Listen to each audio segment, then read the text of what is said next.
Got some breaking news here out of the Midwest. Longtime talk show host Jerry Springer is dead at the age of 79. He hosted the Jerry Springer Show, kind of remade talk TV, on the air for 27 years.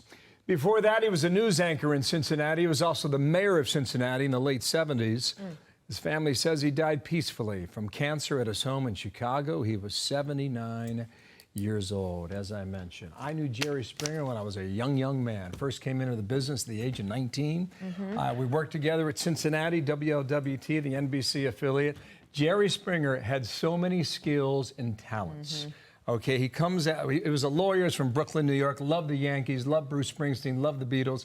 He'd go around the local bars in Cincinnati after he finished the 11 o'clock show and get on stage and sing Beatles songs. I mean, he was a man of the people. But one thing he did that was very clever. He had a pulse on people in a way that very few people have. And he was hired as a news anchor, never done it before. And they said, you're going to be our guy. They were fourth in the market behind reruns of MASH on another station that no one watched. And he took them to #1. Wow. And he did it by, at the end of his broadcast, he'd do a 2-minute commentary every night on an issue of the day.